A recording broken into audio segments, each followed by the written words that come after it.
Okay, so today what we will do is we'll start off with revising the existence and present continuous tense that we started last week. Got lots of examples for that. I'm going to, excuse me, I'm going to just explain briefly about the verb shiru, to know, because we don't use it freely. I think some of you heard that last week. I think in the last session of last week we did this, but I want everybody to understand it.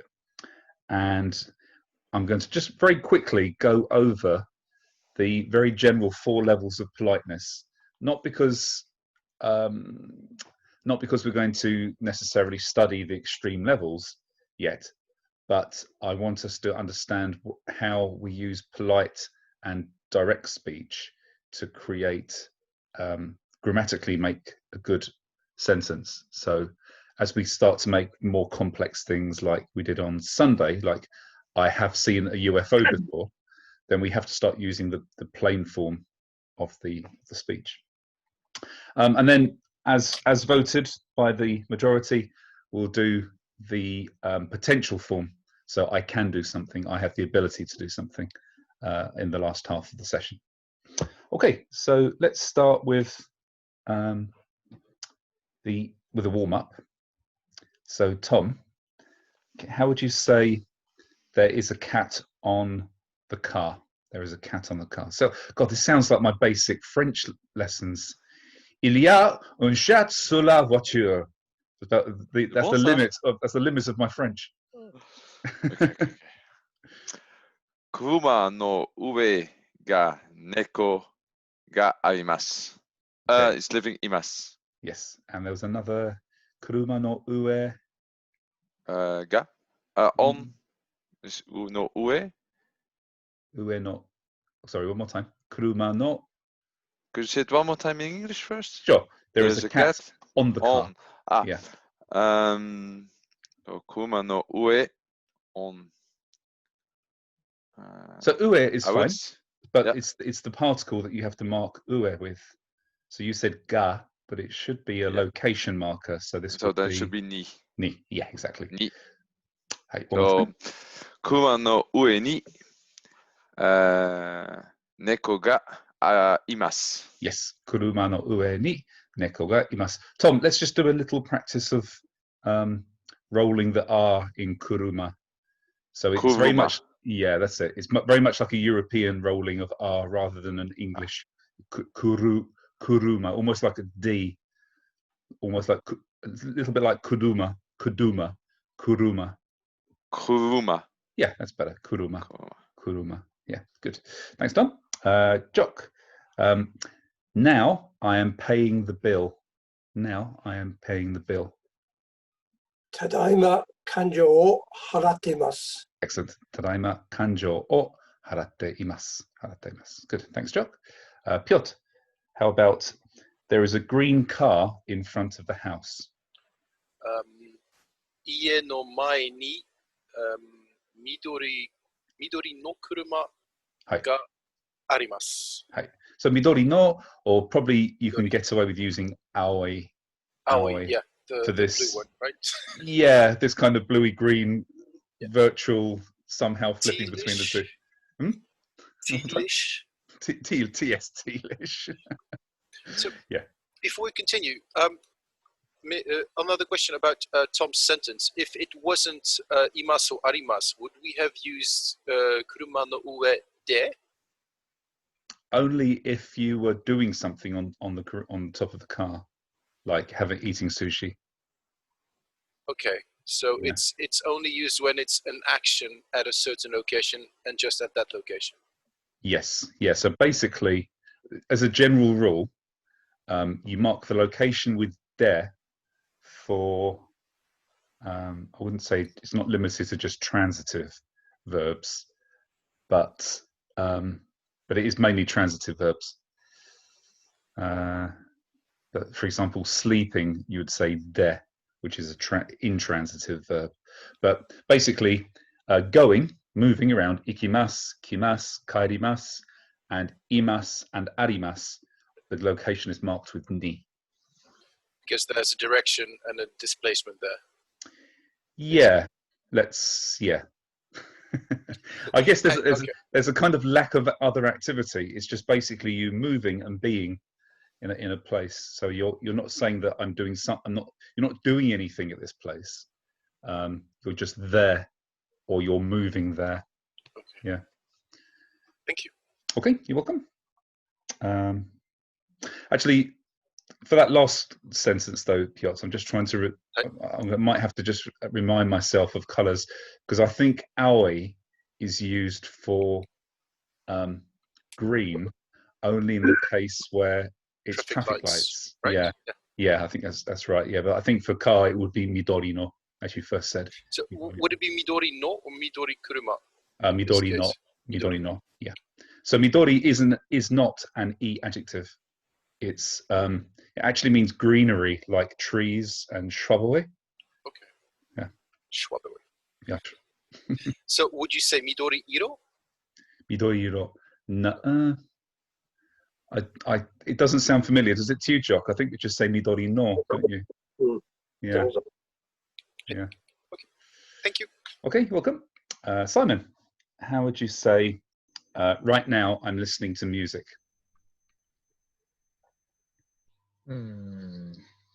Oh, music. We had that one, but Yeah, I don't remember. Ongaku. Okay.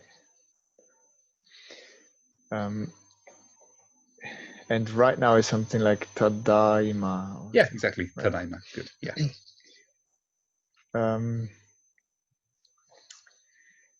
So tadaima ongaku ni No. ongaku o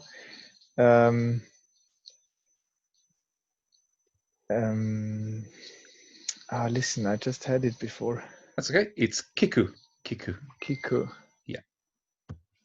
Kiku. Kiteimasu. Not kite, but so the ku at the end of kiku becomes ite as well. So it's ki. Kiite. Yes, exactly. Kiite. Yeah. Kiite. Yeah. Exactly. Kiteimasu. Yeah, Good, right, yes. with a long e. Yes. Yes, that's it. So one more time, please, Simon. Tadaima ongaku o kiteimasu. Perfect. Tadaima ongaku o kiteimasu. Konstantina, how would you say? Sorry, is there not anymore the ga? Kiite gaimas.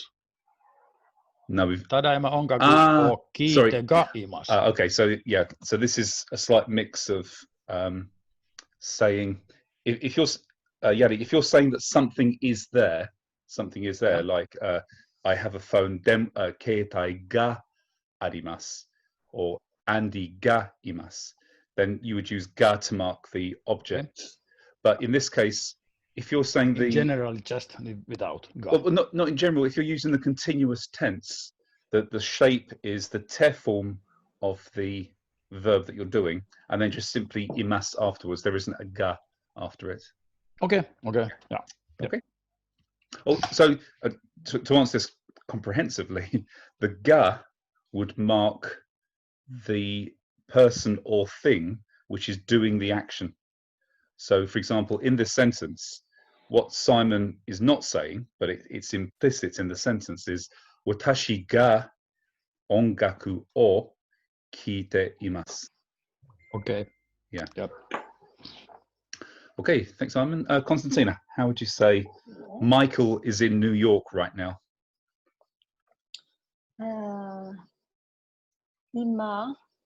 Right now, tadaima. Michael. Oh. So marking the object of the sentence. So ga. Michael ga New York ni imasu. Good. Yes. One more time, please. Tadaima Michael ga New York ni imasu. Perfect. Tadaima Michael ga New York ni imasu. Good. Thanks, Konstantina. Patrick, how would you say, are you pouring a drink now? Are you pouring a drink now? What's pouring? Sosogu. Sosogu. Sosogu. And drink, I would just say nomimono. Exactly. Yes. Good. Nomimono o sosogi.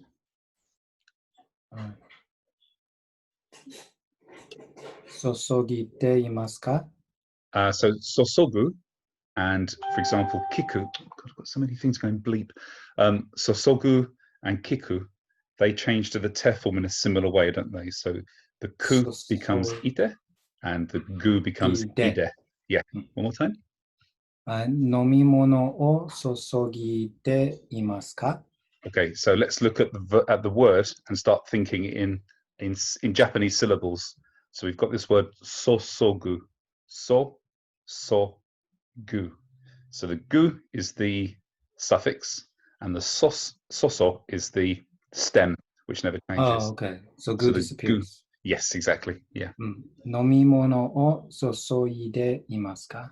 Hey, good, excellent. Ima nomimono o sosoide imasu ka? Excellent, well done. Wayne, how would you say? Do you have any money with you? Do you have any money? お金がありますか? Yeah, exactly. お金がありますか? Perfect. This is what I hear you saying on the street corners of Kawasaki 2 weeks into a dojo visit.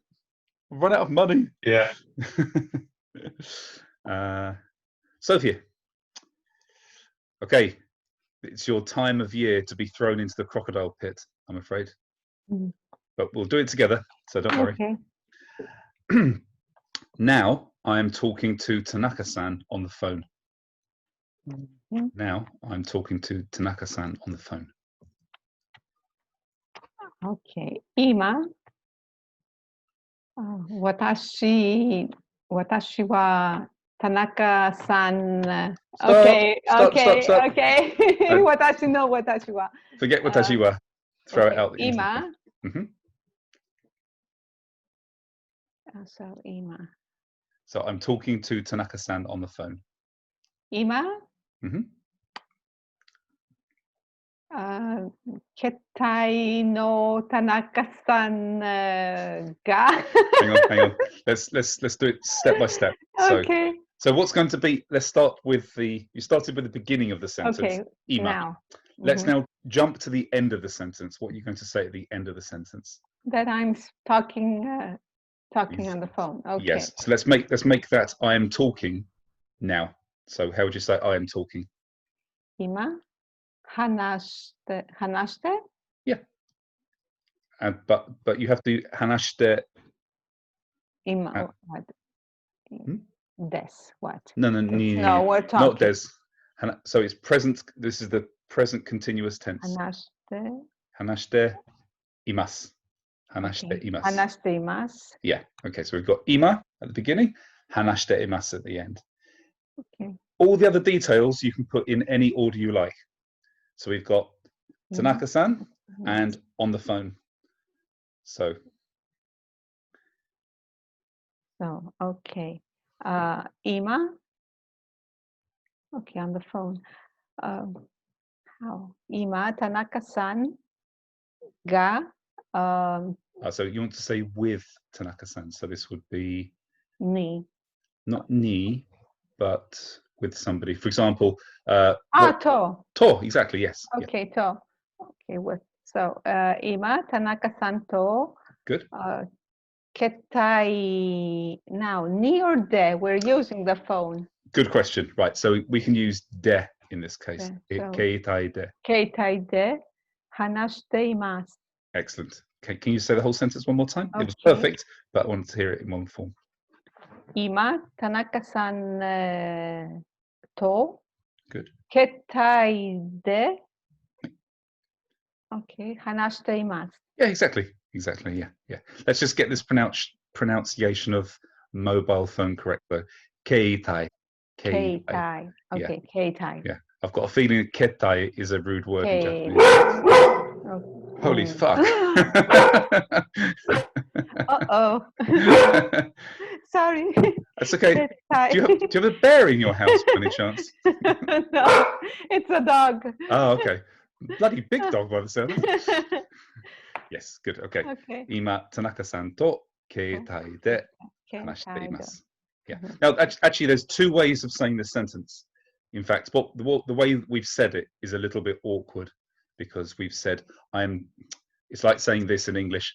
I am now talking on the phone with Tanaka-san. And I would never say this in English. This is much too long. I would say, I am phoning Tanaka-san.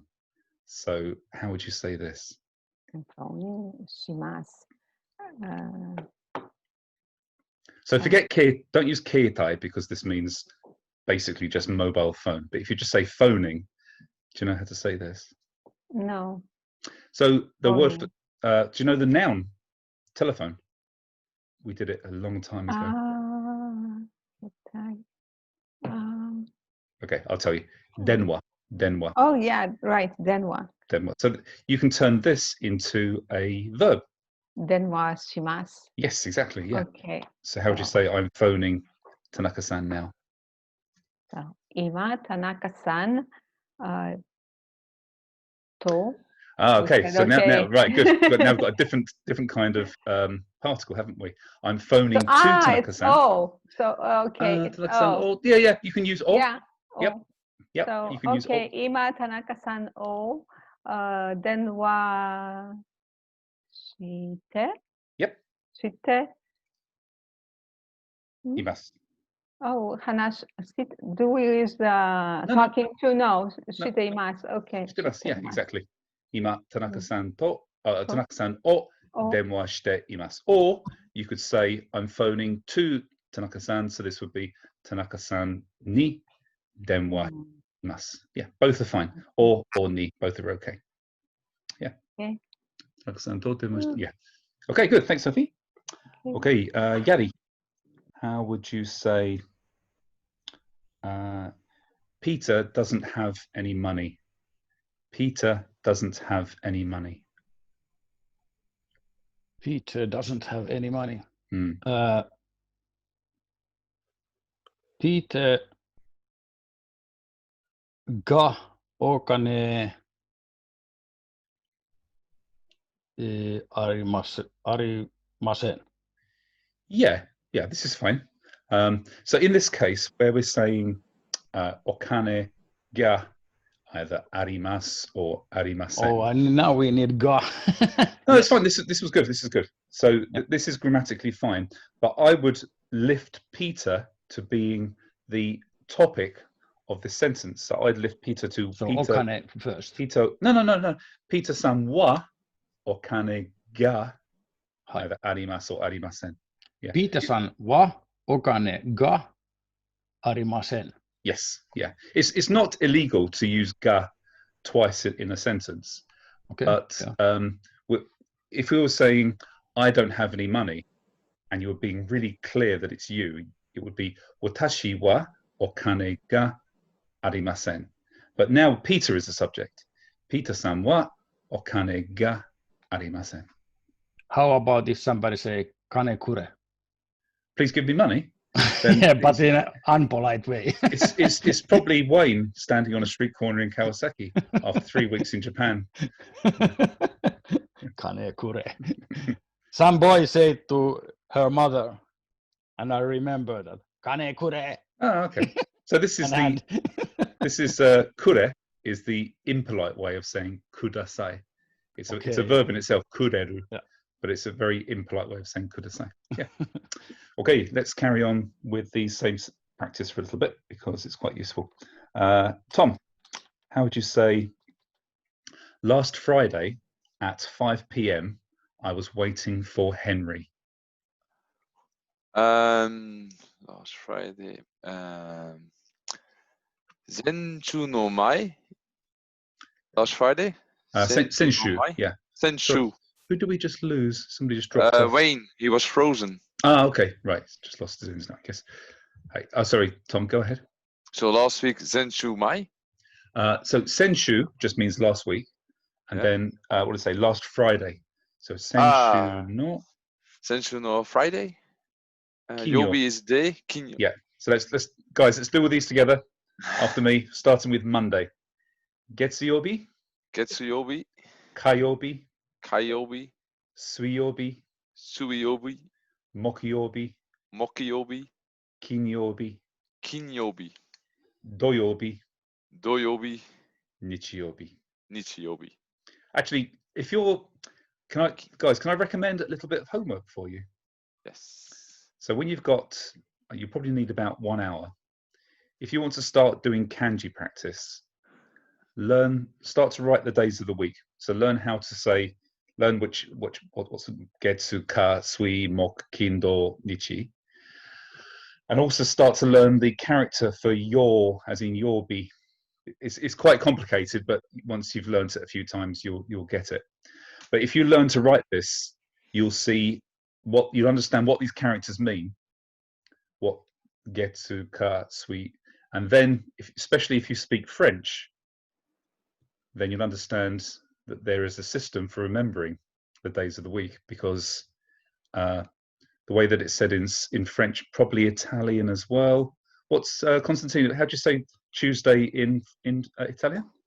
Tuesday, it's martedì. Martedì. So this means Mars Day. Is martedì. Yeah. So this means Mars Day, doesn't it? Mm-hmm. Okay. Now, sorry, this is a very long way of going about it. If you understand the planets in Japanese, then Mars is Kasui. Let's get this right. Yeah, Kasui. So this is the fire planet. So Tuesday is Fire Day, which is Mardi. So it's the same in the Latin and Franco languages as it is in the Japanese system, coincidentally. I did not know. Yeah, so Lundi is Moon Day. Yeah, and in Japanese it's Getsuyobi. So Getsu is moon. Getsuyobi. Welcome back, Wayne. Internet problems. Saturday is very easy to remember because it's Doyobi. We have always practice in Friday. So in Saturday, so it's Doyobi day. Jodoyobi. Yeah. So this is something really worth kind of practicing the kanji, understand what the planets mean, and then it all becomes a little bit easy to remember. And it's just interesting. And you get to learn some kanji and the days of the week. Right, back to practice. Tom. Last week, Friday, 5 o'clock, something. I was talking to Henry. I was talking to Henry. Yeah. So last week was Senshu. Yeah. Senshu no Goji. Senshu. No, so first Friday. Yeah. So Senju no Kinji Yobi. Not Kinji Yobi, just Kinyobi. Kinyobi. Right. Let's clarify. Goji ni. Hey. I was talking to Henry. Yeah? Yes. Henry de. Not there, but Henry. Oh, he's Henry. So talking with. To. Henry yes. to. Yeah. Hanashite imashita. Yeah, good. Yes, excellent. Good. Yeah. Perfect. So we're taking this continuous present tense, like for example, hanashite imasu, put it in the past. Hanashite imashita. I was talking rather than I talked to. Yeah. Sorry, guys. I've got another request for you, just to make your sentences a little bit easier to understand. If you're saying somebody's name, even somebody who has got a Western name, put san on it at the end, because if you pronounce somebody's name with a Japanese accent or pronunciation, you might be mistaken for making a Japanese word. If you put san on it at the end, it's very clear that you're talking about a person. It's a really good way of marking it out. Because I also, normally when I'm translating something, for example, for Ishido Sensei, or any of the official delegation who speak very clear Japanese, they sometimes use an English word which is made into a Japanese word. They katakana-rize the English word. And I often don't understand what they're saying because I'm expecting to hear Japanese. Yeah. And they say something like, masturbation des. What? And then you finally realize they're saying the word masturbation. Doesn't mean that exactly the same thing in Japanese, but must happen often. It does sometimes, yeah. And it's like, I didn't, and then like you ask them, what are you saying? And they just say the word back to you. It's like, but I don't know what you're saying. And then you realize after a few times that they're saying English. So it's a good idea to say English names with san on at the end, so you're not misunderstood. Yeah. Okay. Good. Thanks, Tom. Do you want to say it one more time, just for good practice? So, 先週金曜日、先週の金曜日、はい、10時、に、it was actually 5 o'clock, but I don't mind if it's 5時にヘンリーさんを話していました。ヘンリーさん。ヘンリーさん、yeah, not oh, but because that would be the thing you were talking about. Henry San with. と、ヘンリーさんと話していました。話していました。Perfect. 先週の金曜日の5時にヘンリーさんと話していました。Good. Thanks, Tom. That was a long one, wasn't it? Jock, how about, excuse me a second. We must be making longer sentences because my tablet starts to go into idle. 3 years ago, I had an iPhone. 3 years ago, I had an iPhone. 3年前にはい、iPhone を持ってました。持ってました, or if you wanted to say I had rather than I was holding, so you could use ある。ありました。ありました, yeah. Yeah, can you say one more time, please? 3 years ago, I had an iPhone. 3年前に iPhone を iPhone, not or, but as it's あります, it would just be にあった。not に. So just the object marker for あります. So for example, if you said, I have money, what would you say? I have money. お金がある。はい、が. So it's が, isn't it? Not or. Yeah. があった。はい、ありました。or あった. Yeah, good. Thanks, Joe. Piotr, how would you say last week in Nagasaki, I was glad. I know this sounds a funny thing to say. I'm just trying to make longer sentences. Last week in Nagasaki, I was glad. Nagasaki de. No, that would be de, I think, because I was doing something. Yokatta desu? No, I want you to use the verb for being glad, which is yorokobu. Yorokobu. Okay. Let's see. So that would be 先週 Nagasaki に 喜んでいました。Good. Excellent. 先週 Nagasaki に喜んでいました。Yorokobu, right? Yeah. Yes, yorokobu. So this is a group 1 verb, becomes yorokobimasu. But it's yes, yorokondemas. It's a very useful phrase actually, if to just learn yorokondemas, because it's basically being used as an adjective to say I'm happy, I'm glad. Yeah, jazz fingers. Yeah, really useful word, yorokondemas. So it's very common to use this. Yeah, it's almost like a phrase by itself. Yorokondemas. Like yokatta. Yeah, exactly. It's a much more polite way of saying that's good. I'm glad. For example, Honda Sensei just got out of hospital. Yorokondemas. I'm glad. Yeah. Okay, good. Thank you, Simon. Thank you. How would you say? I was in Vietnam 4 years ago. It was very humid. I was in Vietnam 4 years ago. It was very humid.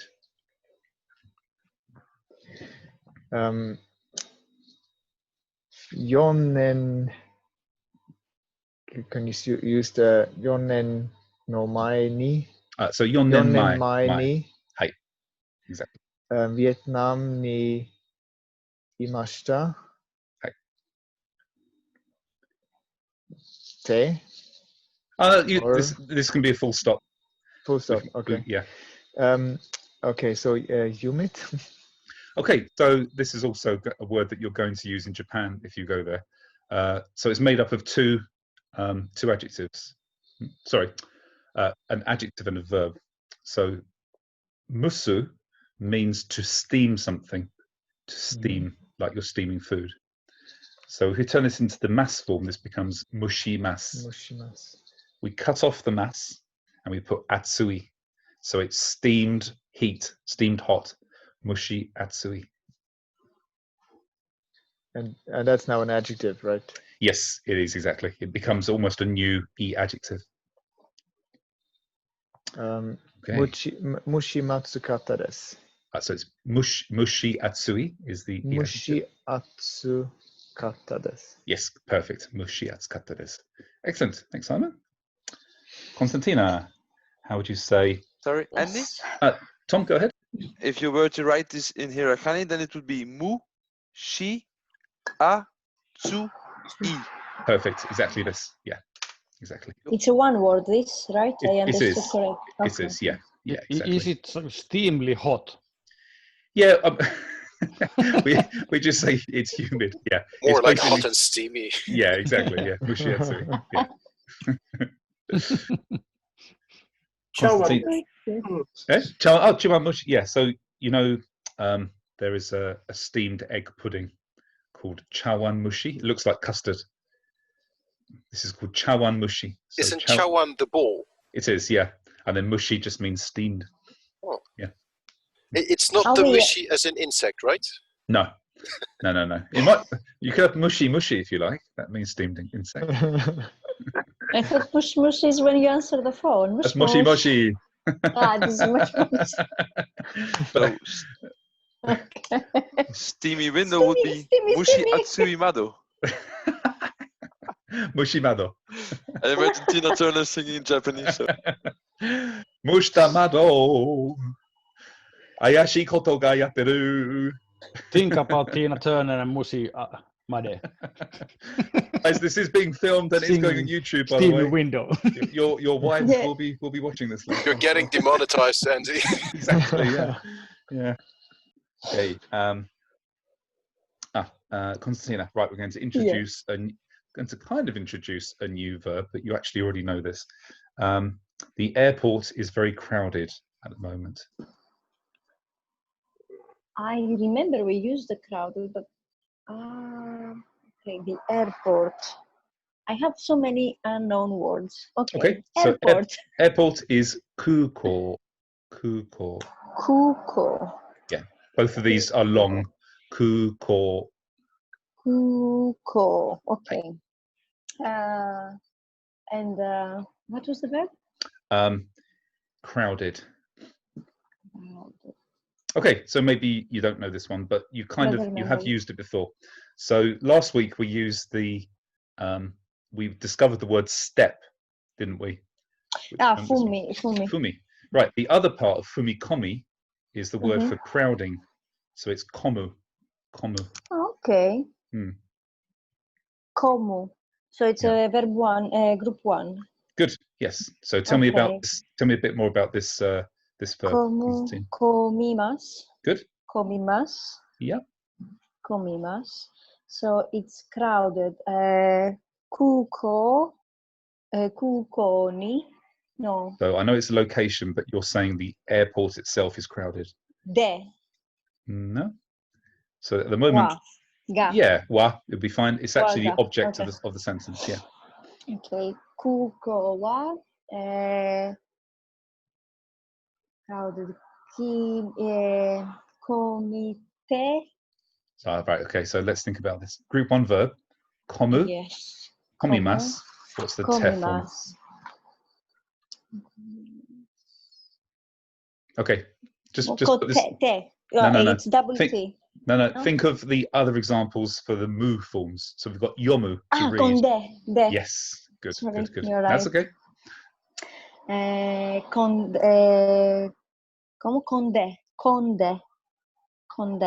It's the te form. Good. Okay. We start again. Kuko wa conde It's the arimas verb we need to use. So arimasta. It was crowd. Arimasta. Right. No. Okay. So no, that's okay. So let me just explain this. I know that kuko is not a living object, but if we talk, so I don't want to end up in there's really people inside the airport. No, it's not to do with this. Okay. Not to do with this. Because, for example, you could say kuruma ga, sorry, sharin ga mawatte imasu. This means a wheel is turning. Sharin, wheel, ga mawatte imasu. It's not mawatte arimasu. I'm not going to go into too complicated grammar now, but when something is even something which is inanimate, something which is not alive, when it's doing something itself, then it still uses the final part imas. Imas. Ah, yeah, you said with Piotr last week, this one. Yeah. You explained this a little bit with Piotr, if I remember correctly, So, but a little bit confusing. Yeah, so there is a form of te arimas, but it means something has been done something to it. So, for example, if I wanted to say a picture has been hung, I might say e ga kakete arimasu. I could say e ga kakete imasu, but grammatically correct to say a picture has been hung, it would be kakete arimasu. But I don't want you to worry about this because this is very rare and quite complicated grammar. For now, just use something like something imasu. Something imasu. Okay, so kuko wa imasu. Imasta was. I forgot it again. Okay. No, that's fine. You just forgot komu. Yes. I'm like literally a goldfish memory. Kuko wa konde imasta. That's the airport was crowded, but how about the airport is crowded? Is crowded. Okay.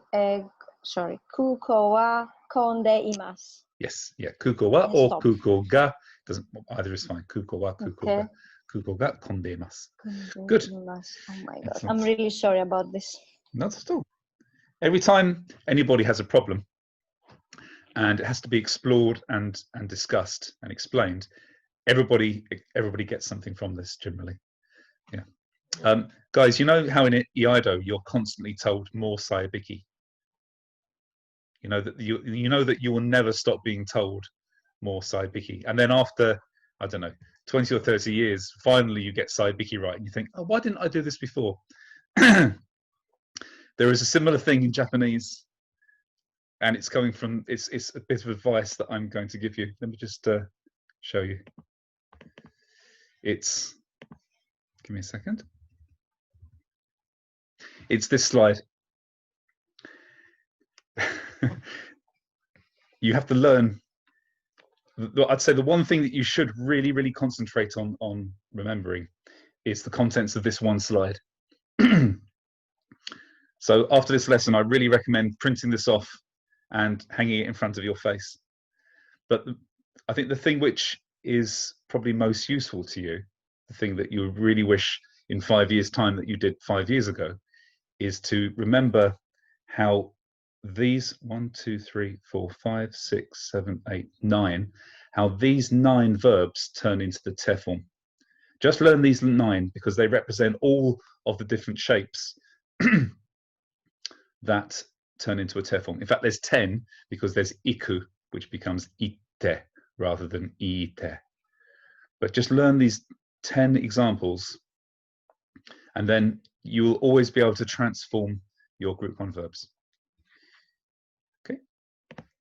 Ta-da. Okay, Patrick, how would you say, I was on board the plane at 11 a.m. yesterday? I was on board. Yes, 昨日、11時午前。Good. Yep. On the plane. 飛行機に乗っていました。Good. Perfect. Well done. Yeah. 昨日、I've forgotten it myself now. 昨日の asa 11時に or 11時午前に飛行機に乗っていました.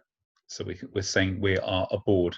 We could just say imashita. This will be fine, but notte imashita makes it clear that you were on board the plane. On board the plane. Good. Thanks, Patrick. Did you say kino no asa 11時? Yes. Yeah. It's because if you're giving strict instructions to somebody, or if you're writing them down, then normally Japanese people use gozen and gogo. So, for example, on the information for a seminar, it will say start time 10 gozen, finish time 5 gogo. But usually in conversation, most people use asa no 5 or if they want to make it clear that they're saying 7 p.m. rather than 7 a.m., quite often they just say yoru no 7 ji. Yeah. By saying gozen and gogo, this is absolutely correct, and it means you're very clearly saying what you're saying.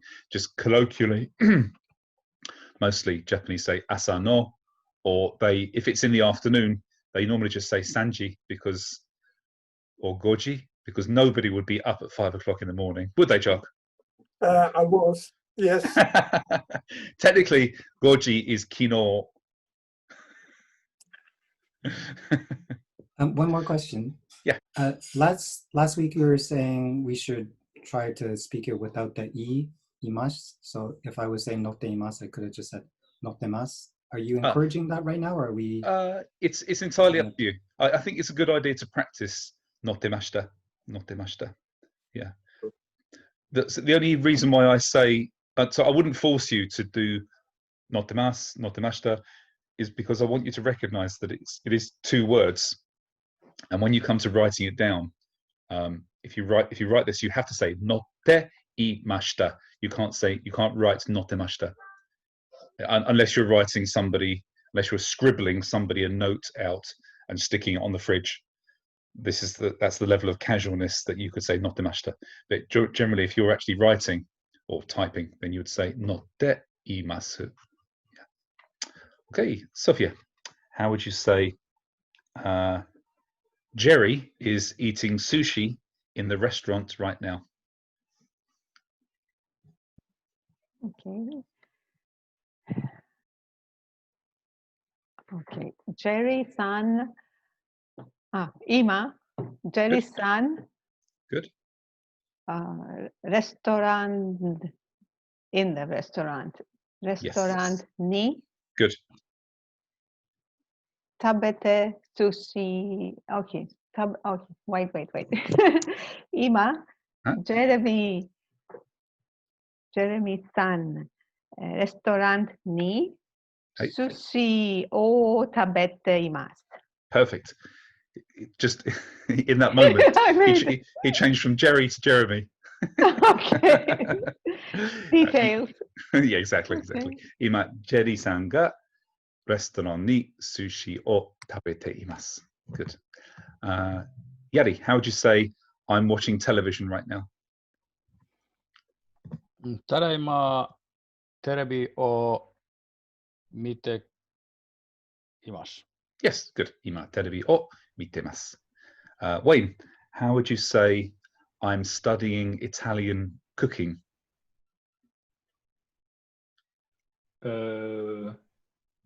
イタリア料理を勉強しています。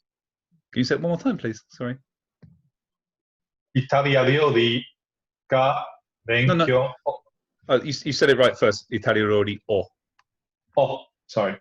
イタリア料理を勉強しています。Perfect. イタリア料理を勉強しています。Good. Thanks, Wayne. Excellent. So we've now done every form of the group 1 verbs. So every kind of syllable type. We did 2 types of the group 2 verbs, and we've done してます。勉強してます。稽古してます。So we've now done all of the kinds of ways of saying I'm doing something. Any questions or problems, guys? Okay, we've actually spent 50 minutes doing that, so hopefully that will be, you feel that's quite well practiced. Let's move on to, actually, let me now just explain something about the verb to know, shiru. shiru, shiru. You can't use shiru in the normal mas form. You can't say shirimasu.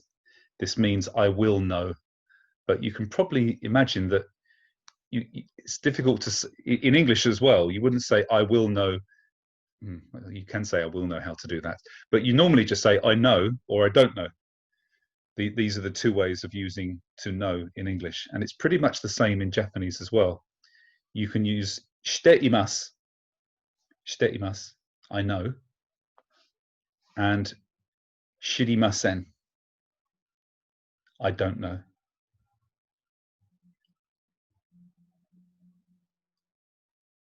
You can also, sorry, there's a third form you can use, which is I didn't know, shirimasen deshita, shirimasen deshita.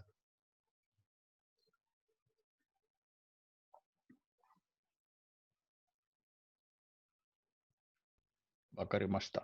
Right. These are the only three tenses you can use with shiru. There's no other. You can't say shite imasen. You can't. You have to say shirimasen. Yeah. Okay. I'm pretty sure I hear, of course, in Japanese games or whatever, shiranai. Shiranai. Right? Yeah. So this Shiranai. is the plain form of shirimasen. Yeah. Shiranai. Okay. Yeah. So there's not shiritai desu. Oh, you can. So sorry. Yeah. You can say shiritai desu. Yeah, I want to know. But once you have learnt it, you then go from shiritai desu, which is basically the shirimasu form, into you become shite imasu. You don't become shirimasu. Yeah. Yeah. Okay. Because I'm pretty sure I hear it somewhere. Oh, for sure. Yeah. Shiritai desu. I want to know means almost like saying, please tell me. And that's another my shiritai desu. It's only to know something in general or somebody in particular, like a person. Yeah. So generally, it means to. It's a very sort of blurred line between shiru and wakaru. If you know somebody, this is definitely shiru. Definitely shiru. If you're talking about knowing how to build a car, it's kind of in that grey area between wakattemasu, I understand, and shiteimasu, I know. It kind of means to be, what's the word, Jock? To be not aware of, but to be cognizant of, and to be intimate with. Yeah. It's so definitely people and names and telephone numbers is shiteimasu. Wakarimasu means dozo. No. I was thinking if I want to say I know this kata, I'm gonna say wakarimasu because I understand it, so I know how to do it. Can you say wakarimasu? Is it wakarimashita? You have understand. If so, let me look at. Let's do a little bit of a deep dive into this sentence. I know this kata. If you say kono kata o shiteimasu, it basically means you are aware that it exists. You probably know the name, and you would recognize it. But if you want to say, I can do this form, I can do this kata, I understand it that much, then you would say wakatte imasu. Wakatte imasu. So basically, for the first 50 years, we shiteimasu, right? I was just about to ask that. That probably means that you're very confident about your ability, right? So there's a time frame. Okay. No. I mean, I recognise the joke. I think that you can kind of get the. It's almost like being able to recognise the outside of it and knowing the inside of it. So don't be hard on yourself, guys. All of you know. So most of your koryu and of course all of seitei, all of you can say kono kata o wakattemasu or wakattemasu. You can say this. You know how to do it. You know the inner form of it. But if somebody pointed towards somebody doing a koryu that you don't do, but you know it, then you would say, kono waza o shiteimasu. Almost like saying, I recognize this form. I know the name of this form. Yeah. Okay. You shouldn't, in that instance, say, kono waza o wakatte imasu, really, because it kind of means I know how to do it. It's a slightly grey area. If you use either, it wouldn't be a big problem. But just to know that if you are talking about a person, you don't say sono John-san o wakatte imasu. You don't say wakatte imasu. You say shite imasu. Andy? Yeah. Is the pronunciation different? So because with suvu you have shite with one T, yeah, and with shu you have shite with two T's. Yeah, because it's a group one verb, so it's shiru, shirimasu, like kairu. So you really have to say, sorry for the explanation. Shite, you... Exactly this. Shite imasu. Yeah, shite imasu. Shite imasu. And the okate, how do you, konokata o kate? I said wakatte imasu. Wakaru. Okay. Yeah, yeah. Okay, thank you. Sorry. Yeah, I think with practice in context, you'll start to feel. I'm not saying with me. I mean, when you talk to Japanese people, you'll start to get a feel of what things fall on the shiru side and what things fall on the wakaru side, and also what things fall into the wakarimashita and what things fall into the wakatte imasu. So these wakarimashita, wakatte imasu, and wakarimasu all mean slightly different things, even though they're talking about comprehension. Wakarimashita, I'll go into it very briefly. Wakarimashita means I understand. I've got it. So if somebody says to you, "Oh, tomorrow we're meeting at 4 o'clock," and you already knew this, and you would say, "Hai, wakarimashita." I understood. I understood. If you want to say, if somebody tells you something, I think we don't have time in this lesson to go into the details of this really. If you say wakarimasu, then this is a very good response for somebody telling you something. Hai, wakarimasu. Wakarimashita is even better actually. It makes it even slightly more. It makes it sound slightly more like saying, "Thank you for explaining it to me." Wakarimashita. Wakatte imasu means I know. And without going into too much detail, you can probably, yeah, it is a little bit like that, Jock, isn't it? It's like, yeah, I've got it. Yeah. I've got it. Wakatte imasu. Yeah, yeah. So you have to be a little bit careful about using this, I think. Yeah. Anyway, so this was basically about shiru. Shirimasen, shite imasu, and shirimasen deshita. These are the three ways. Okay, let's move on to the next section. So the next thing I'd like to do is explore this slide coming right up.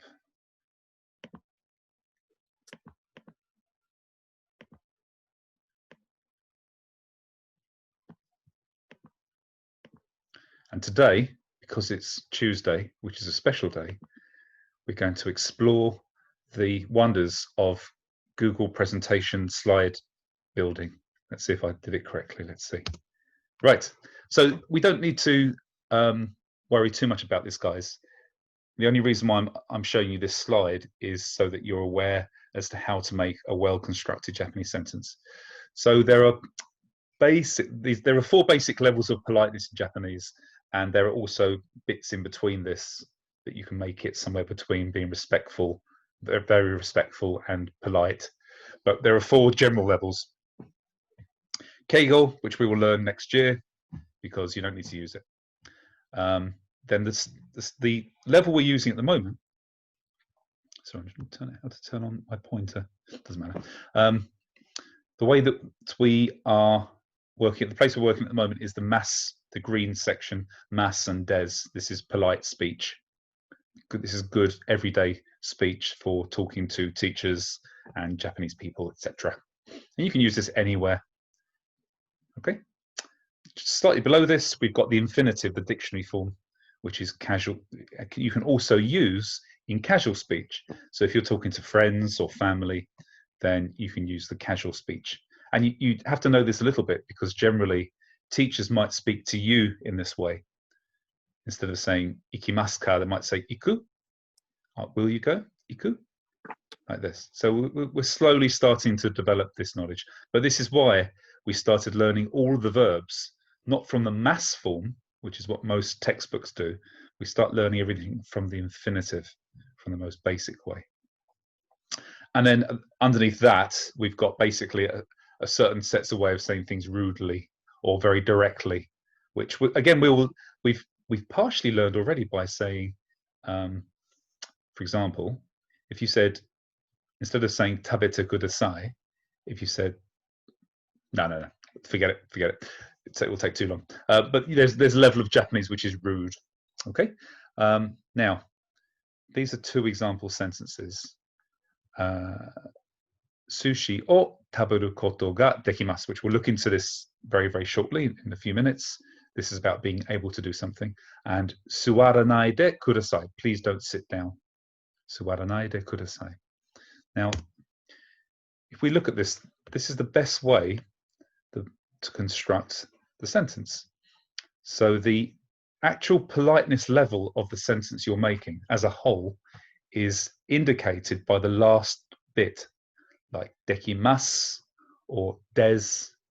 It might be dekimasu ka. There might be a ka on at the end to make it a question, but the entire politeness of the whole sentence is being dictated by this last part here. So dekimasu or kudasai. Okay, but within this, we take, where we're making grammatical statements, where we're using the vocabulary in a grammatical function, as it were, then we reduce it down to the next level down into the infinitive.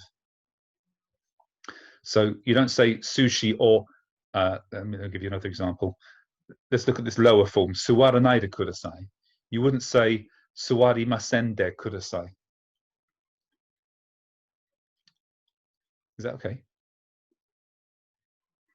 So the yellow bits are a lower level of politeness, but they're being used to make a distinction between what you're actually saying and a grammatical function within the sentence. So to put this into a bit more context, we're going to look at this first sentence right now to talk about the ability of doing something. But always be aware that if we're working at one politeness level, we drop one politeness level down in order to make it clear that this is a grammar function rather than the thing we're actually saying. We'll get onto it. It'll make sense as we start using it. So just as a general concept, is that okay? This idea of dropping down, that's the most important thing. That wherever we're at, we drop down one level to make it clear that this is reported speech, for example. Piotr, dozo. So I'm not entirely clear. Would you, so if you were speaking in keigo, would you then use the must form? And if you were speaking in casual form, would you use the rude form? So the first question, yes. First question, yes. The second question, no. So it's not like there is a new set of verbs in the rude form at all. It's just that there is a way. There are words and certain things that you can say and certain ways to say it, which make it rude. So it's really not because of the grammatical position of the word that we're using the infinitive. It is because we are actually dropping a politeness level to indicate the grammatical position of that word in the sentence. Yes, yeah, we're marking. So let me give you an example. If I wanted to say, John said, the car is red.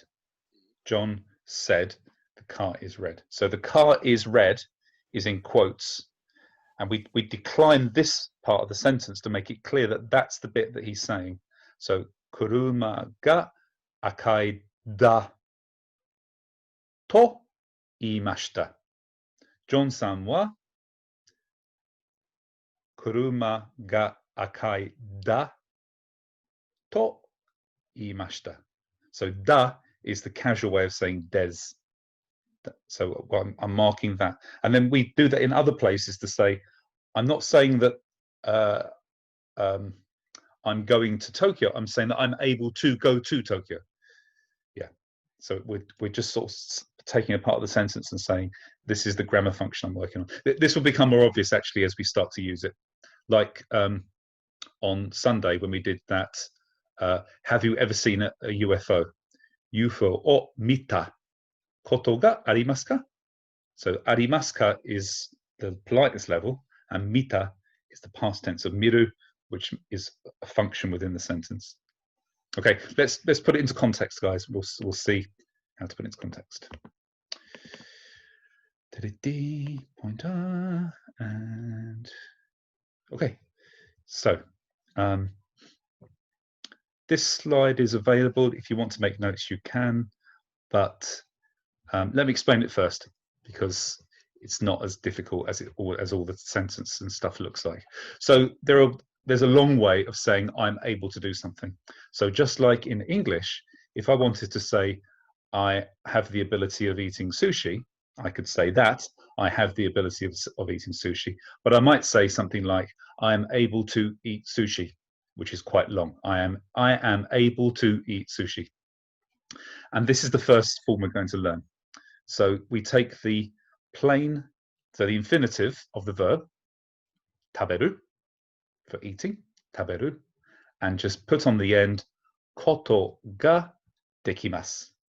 So dekimasu is the verb to be able to. And then koto turns the verb into a kind of noun, into a substantial verb, into the doing of something. I'm able to do the eating of sushi. So taberu koto ga dekimasu. Okay, that's the only thing. In fact, I'd say that's probably the only part of this slide you have to write down. The rest of it is just going to be something I'll explain. So this means I am able to do something. I'm able to eat. You notice that there is a ga between koto and dekimasu. This is important because this will crop up. This will come up again and again. So I'm just going to move the window around a little bit. Does that make the verb and koto as a single? The ga refers to the entire verb and koto, I'm assuming. Yeah. So it does kind of make it one chunk. Yeah. Yeah. Okay. Any verb using shimasu? Any of the verbs that we've learned, like tennis or shimasu, chess or shimasu, nihongo no benkyou shimasu, ryori shimasu, keiko shimasu.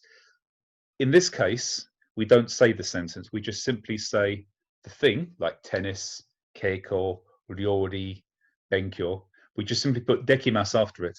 So keiko ga dekimasu, tennisu ga dekimasu, nihon ryori ga dekimasu. I can do Japanese food. So where we use shimasu, just change this to dekimasu. But use ga after the subject, after the subject of the thing that you're doing, the object rather. So iaido ga dekimasu. Now, the only problem is this is a very long and stilted way, slightly clunky way of saying I'm able to. So I spent quite a long time learning this sentence, and then I almost never used it. But you should recognize it so that if somebody says it to you, you know what they're saying. Okay, guys? Okay, if for those of you that are interested, maybe you're not, you can write this as hiragana, dekiru. If you write it in kanji, it's made up of quite interesting kanji. This is deru, meaning to come, to leave, to exit, and then kuru means to come. So I don't know how that became leave and come becomes to be able to, but that's just the way it is. Dekiru. Dekiru. You'd think it'd be dekuru, but it's not, it's dekiru. Anyway, you can also use it to say that something has become ready. So if I'm cooking something and I say it's ready to eat, then I would say ryori ga dekimashita. The food is prepared. Ryori ga dekimashita. Or I could say at 8 o'clock it will be ready. Hachiji ni ryori ga dekimasu. Okay, should we do a tiny bit of practice on this, guys? We don't need to do a lot of it because it's basically remembering the infinitive. Okay, Oh, let me go on. Just stop sharing for a second. So Tom, how would you say I am able to pay? I am able to pay. 払うが、ことができます。 Yes, exactly. 払うことができます。できます。 Jock, how would you say I am able to speak Japanese? 日本語ができます。 Yeah, actually, exactly. You could say this. If you wanted to say specifically, I'm able to speak in Japanese, then you would say.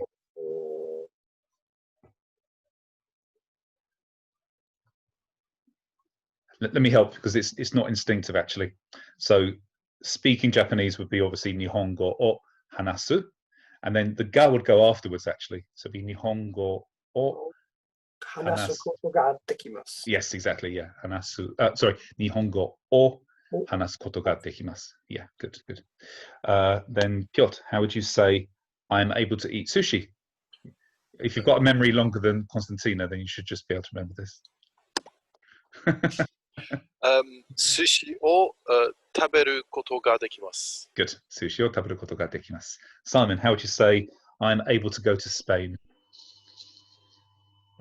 Spain に、行くことができます。 Good. Konstantina, how would you say with my sword I can cut bamboo? Okay. 私の刀は Not No. wa, but To? by way No. of, like using a To. telephone. Not to, but で de. で Yeah. OK 私の刀で、Bamboo Kiru? is sorry. Bamboo is take. 竹、竹が So remember what we did with what I said with Jock. Nihongo o hanasu koto ga dekimasu. So this would be take 竹を o こと、切る方が、ことができます。Hi. One more time, でき please. ます。If I remember it. Yeah, good. OK。私の刀で、バンブー Take. 竹 Oh my god 竹切るこ No, と hang が on, でき hang on. ます。 Let's mark take with a particle. Take. 竹で No, that was Take. katana de. 刀で Take. お Take. O. Yes. 竹を OK let's start from the beginning、 Okay. 私の刀で、竹をことができます。切ることができます。 Good. Yes. Good. Exactly. Good. Patrick, how would you say I can swim? 泳ぐことができます。 Perfect. Oyogu koto ga dekimasu. Sophia, how would you say I can push this door? I can push this door. ドアが押す Sorry. No. Not ド door ga. アで No. So remember the form that we or. ドアを Yeah. So just keep the same. we're doing something to the door. Okay. Yeah. Yes. ドアを押すが Osu. 押す Yep. Yes, And then 押す we osu is correct, but then we've got this. ことができます。 Good. Osu koto ga dekimasu. Good. Okay. Yari, how would you say I can go home now? 今、私、 Not watashi. 今、行くことができます。 No. I can go home. I can return home. 帰る。 Yes. 今、家にはい帰ることができます。 Good. Kairu koto ga dekimasu. And then Wayne, how would you say I can read?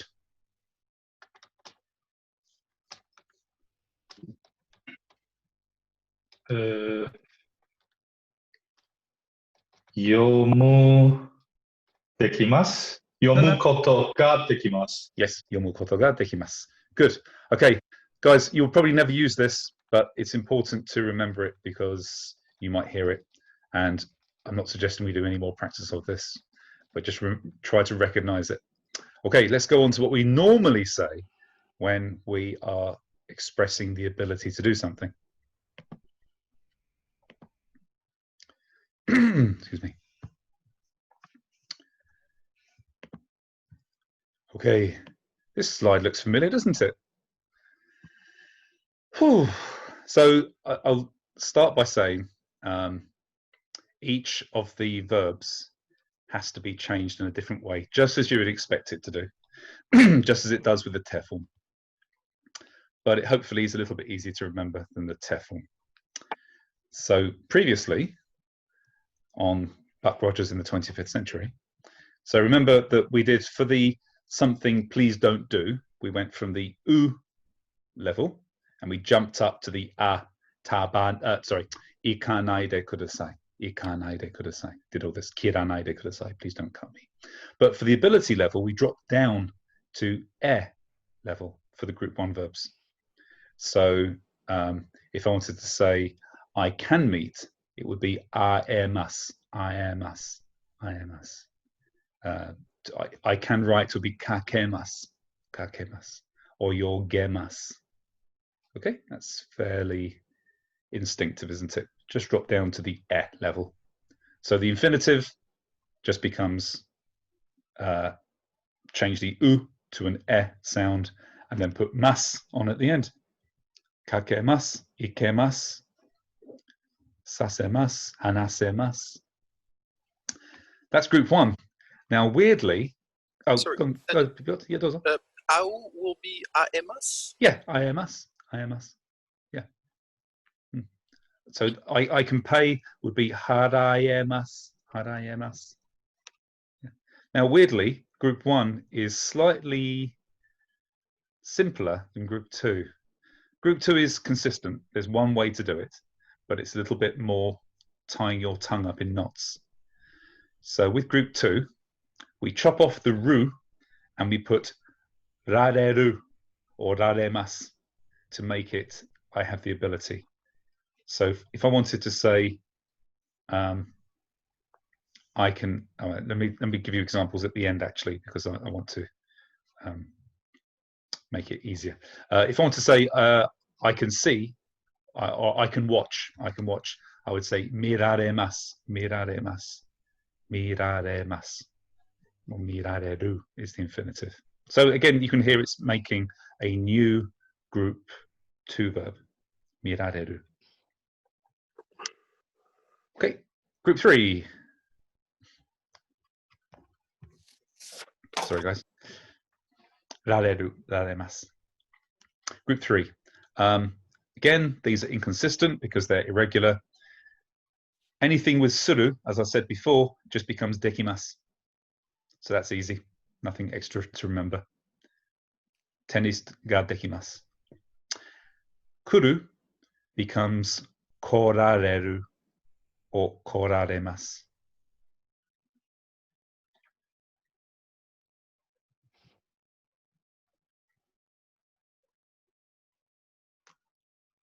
So the R is quite soft.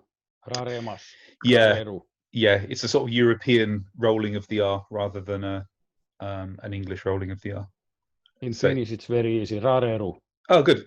Yeah, I think probably for most of you, it's going to be fairly instinctive because it's very similar to your own languages.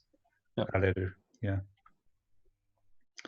If I was teaching this to your general Englishmen, they would say raremas, rareru.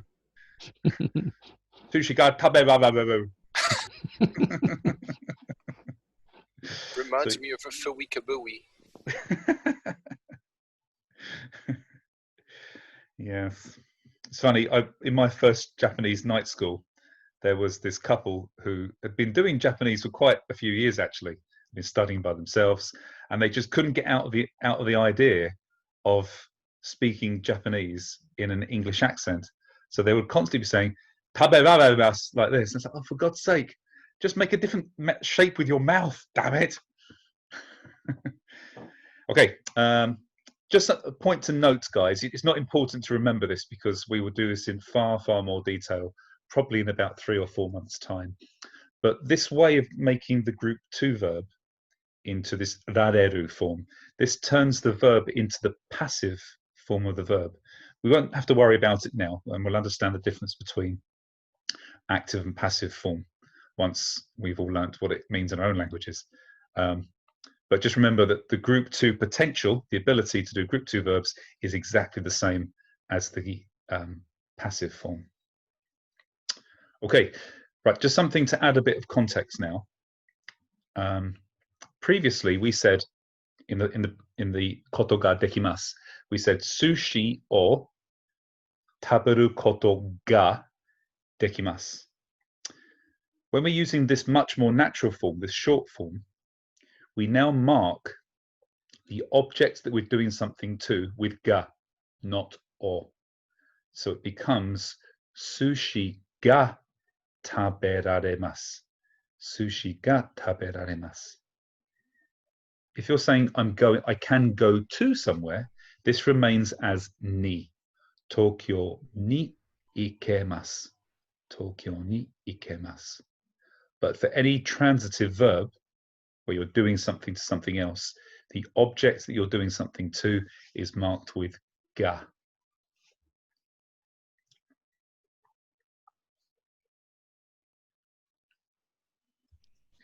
So it is in fact a kind of passive form already. Yeah, exactly. You're quite right. Yes, it means sushi is edible rather than I can eat sushi. Exactly. Cool. Any other questions, guys, before we start some practice? Put your hands up if you want a bit more time to write things down. Maybe I should expand my screen so I can see everybody. Does anybody need more time to write things down? Good. Okay. Let's do some practice, shall we? This will become much easier as we actually put it into context. So let's start with Wayne this time. Wayne, how would you say, I can meet you tomorrow at 10 a.m.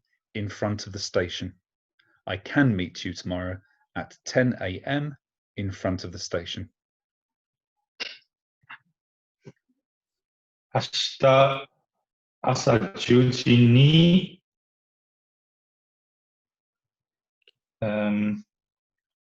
会える Let's put in front of the station first. 駅前に会える。You did say it correct. So aeru is the would be the plain form, but in the mass form this would be 会えます。会えます. Exactly. 会えます. Can you say it one more time, please? 明日朝10時に駅前に会えます。Eki no mae. Eki no. So I know that. Sorry, that this is so many things to remember at the same time. You're actually doing something in front of the station. You even though it's the ability to meet, you would mark the location with de in this case. Okay. Yeah, because even though it's the ability to, aeru is still an activity that you do rather than marking it as a location you go to. So it would be ashita no asa 10時に駅の前で会えます. Good. Thanks, Wayne. Patrick, how would you say I can write? So there's going to be 2 sentences. They're similar. I can write in kanji, or you can start with I can write kanji, whichever one you want to do. So I can write kanji would be kanji ga kakemasu. Good. Yes, kanji ga kakemasu. And then I can write in kanji. In kanji.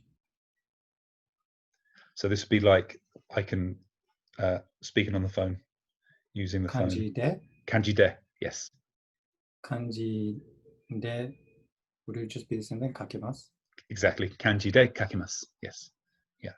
So for example, if I wanted to say I can write a letter in kanji, then it would be kanji de tegami ga kakemasu. Yeah.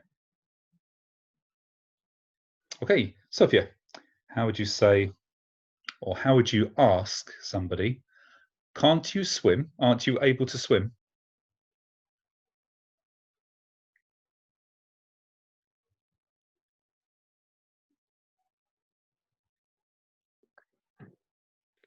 So, oyagemasu.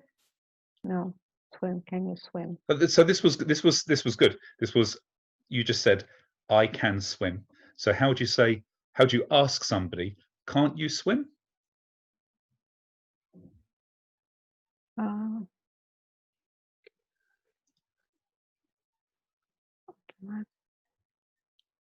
Okay, so oyogemasu ka? Okay, so this is can you swim? How would you say swim? can't you swim? Can't. Okay. Oyogemasu can't. Must is that you can, can't. You desu ka? Senka. Okay. Oyogemasen ka? Yeah, exactly. Perfect. Oyogemasen ka? Oyogemasen ka? Good. Yari, how would you say I can speak German? I can speak German. German. So German is Deutschugo. Deutschugo. And the question was. No, it's not quite. It's a statement. I can speak. I can German. speak German. Yeah. Deutschugo. Hanase. Good. Hanasemasu. Hanasemasu. Yeah. So Deutschugo, and then what's the marker after Deutschugo ga hanasemasu. Good. Deutschugo ga hanasemasu. Excellent. Good. Thanks, Yari. Piotr, how would you say, because my legs hurt, I can't stand up. Because my legs hurt, I can't stand up. So Give it 10 years and you'll be saying this all the time. Oh, don't worry, I'm already starting. Ashi ga itai, no, Yeah, that's it. itau kara? No, itai. It's an adjective. Yeah. Let's see. Tatemasen. Good. Ashi ga itai kara tatemasen. Good. Thanks, Piotr. Simon, how would you say? I'm working right now, but I can play tomorrow. I'm working right now, but I can play tomorrow. Yeah, I need the verbs for work and play again. Okay, so work. Let's add our vocabulary, shall we? So the basic way is shigoto suru, shigoto suru. Yeah. But you can also say the group one verb is hataraku, hataraku. Hataraku. And the other verb, so play is asobu, asobu. So sorry, the sentence was, yeah. Sorry, Simon, just before you go, I didn't explain it to all the groups in the last couple of weeks. So previously, when we've said I'm playing tennis, in the first few sessions or so, we said tennis or asobimasu. But what I said about 1 or 2 weeks ago to some of the groups was, if you don't need to use this asobu with tennis, you can just say tennis or shimasu, or chess or shimasu, soccer or shimasu. Asobu is normally used to just mean have some free time, relax together, socialize. So this is really the best way to use asobu.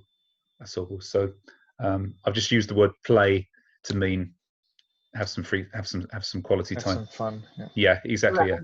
Mm. Yeah. So I'm working right now, but I can play tomorrow. Okay, so so tadaima haraite imasu kara. Sorry, it's hataraku. Sorry, I wrote it wrong. Okay. Tadaima hataraite imasu kara. Actually, I would probably say Tadaima wa hataraite imasu kara. Ashita wa asobemasu. Good, good. So this was perfect except one thing.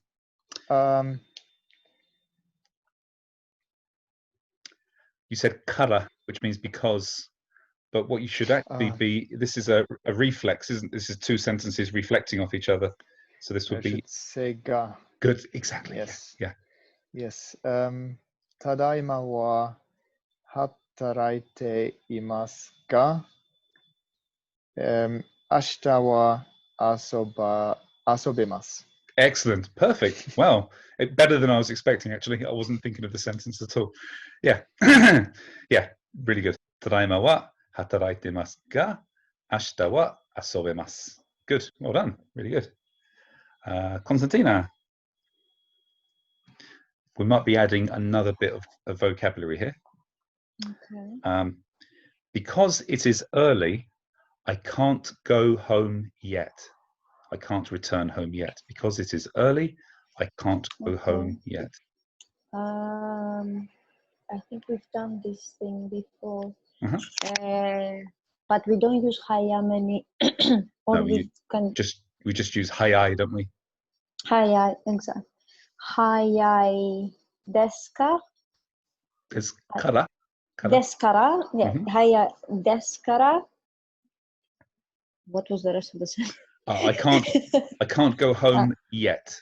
I can't go home yet. Okay, yet is mada. Oh, good. Excellent. You know it already. Good. I remember it, yes. Excellent. Good. I can't go home. Ieni. To return home, isn't it? So we can use. Oh my God! I forgot the return. Kaeru. Kaeru. Kaerimasu. I can't go home. I can't go home. Kaerimasen. Not Kaerimasen. Not kaerimasen, but Kaeremasen. Excellent. Kaeremasen. Kaeremasen. Kaeremasen. So just to make sorry, Constantine, just to make it easier or simpler, if you use the word kaeru, you generally don't need to say ene. It's clear you mean you're going home. Yeah. Yes, we said this before. So hayai desu kara. Mada kaeremasen. Excellent. Hayai desu kara or hayai kara mada kaeremasen. Kaeremasen. Good. Tom. Time. How would you say? So there's a reason why I'm picking these verbs, and some of them don't make very easy sentences. I can turn around left. So this is mawaru. The verb is mawaru. Mawaru is turn, yeah. Yeah. So left is hidari. Yeah, good. So you guys, I think nearly all of you know this verb if you do Chodo, because after doing Tandoku Dosa, we get to the end and we say maware migi, which means turn right. Mawaru. And the sentence, I'll turn left. I can turn left. I can turn left. Mawarimasu hidari. No, just make it. Don't make it's an too order. Simple. just make a sentence. So left, I can turn. Left. Hidari ni. Mawarimasu. Mawarimasu. Good. Hidari ni mawarimasu. Good. Thanks, Tom. Jock, how would you say I can eat raw fish?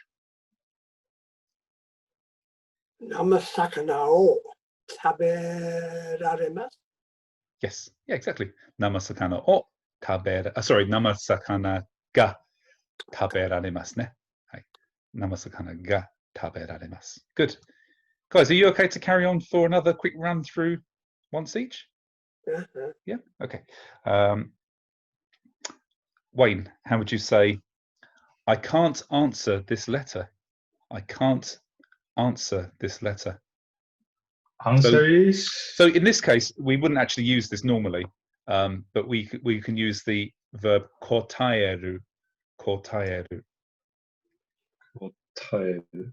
Normally would say henji shimasu, but let's use kotaeru just for this example.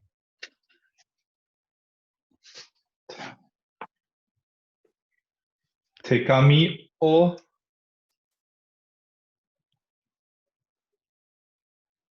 kotaeraremasu. So, sorry, your internet broke off a bit there. Can you try? Okay. Say the verb again, just the verb. Kotaeraremasu. Yes, good. Kotaeraremasu. And then I can't answer.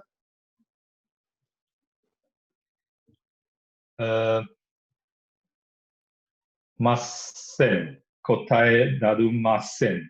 Kotaeraremasen. Yes, good. Kotaeraremasen. Patrick, how would you say, I can hear his voice? I can hear his voice. What's voice? Koe. Koe. Kare no koe ga kiku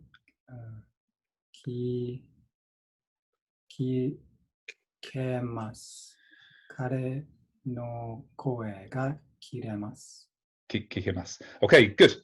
Right, we're going to introduce another bit of vocabulary now. So when we say kiku, this normally means to listen.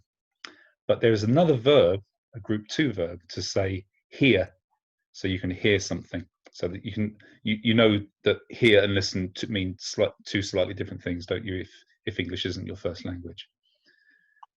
Yari, do you understand the difference between hear and listen?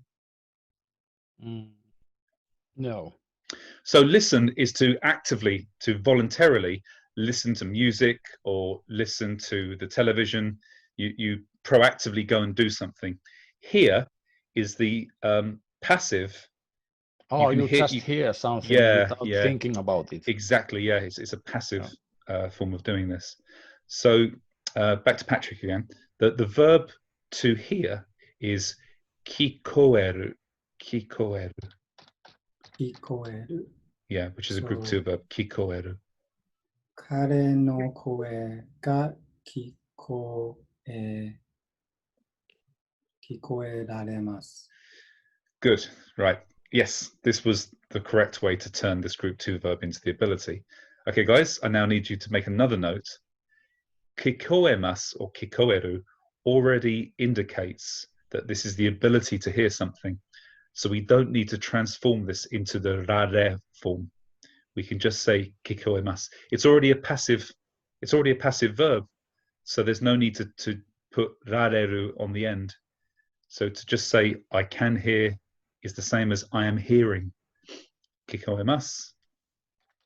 We just say kikoemasu. So, do you have another example of that kind of word? Where we're doing something passively, you mean? To be able to see isn't okay. This is going to be long, but maybe we can do it as you guys are smart. If you can say I can see a thing, then we would say miemasu. Miemasu. So this is also a different group 2 verb to mimasu. Mimasu means to watch, but to see is miemasu. Mieru. Mieru. So this is very similar to kiku and kikoeru. Miru, miemasu, sorry, miru, mieru, kiku, kikoeru.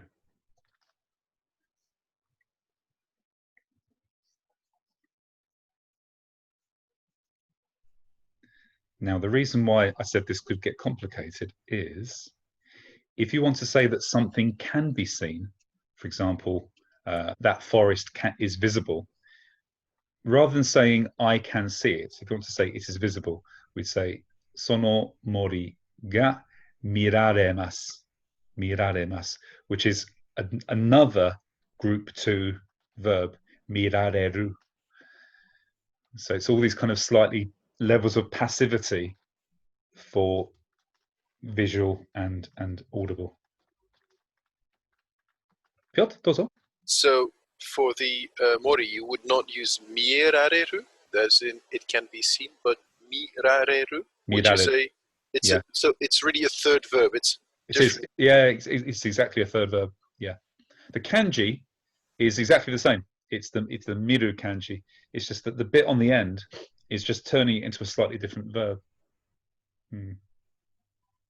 That forest we can see.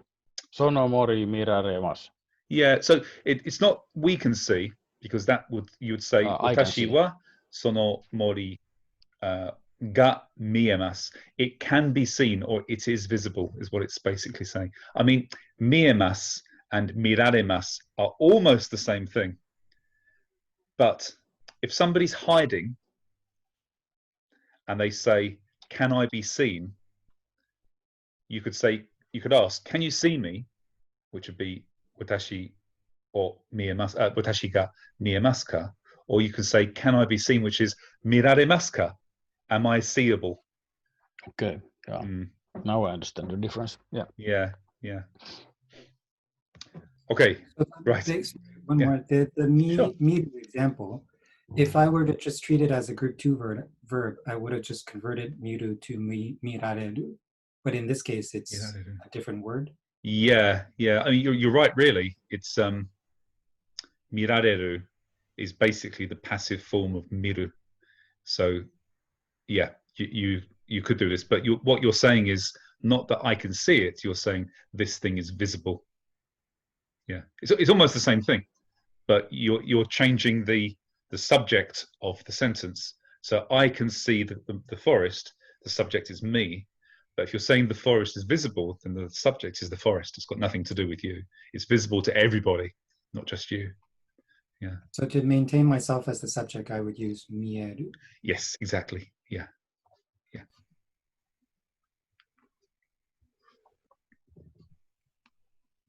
So, for example, if you wanted to say the forest is visible from here, the forest can be seen from here. This means for everybody. So you could say koko kara mori ga miraremasu. This would be the more appropriate use in that particular context. Yeah, good. So just to summarize then, that if you're saying I can hear his voice, it will be kare no koe ga kikoemasu. Kikoemasu.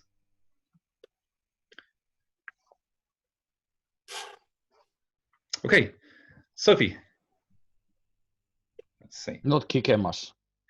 No, so actually I was just putting this through my mind. If you said kikemasu, this is saying I'm able to listen to his voice. I'm able to listen to his voice, which is not quite the same as I can hear him. I can hear his voice. Kikoemasu.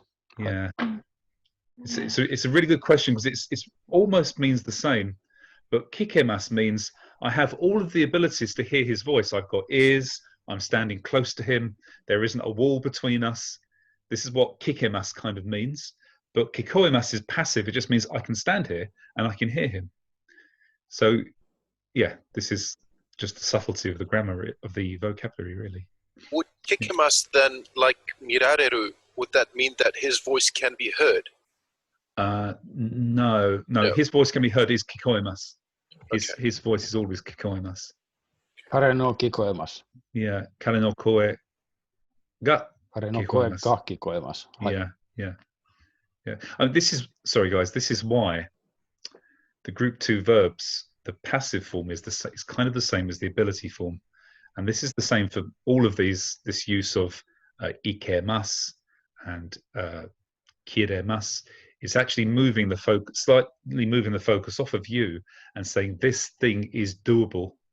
So it's mostly turning things into the passive form. Yes. Sophia, right, let's do this. How would you say, I can't believe her? I can't believe her. Oh my goodness. Okay. Believe. I don't remember. That's okay. It's shinjiru. Shinjiru. Shinjiru. So, 彼女が Shinjiru. Shinjiru?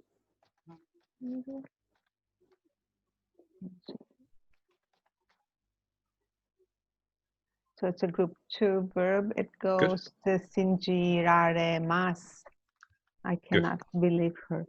So 彼女が信じ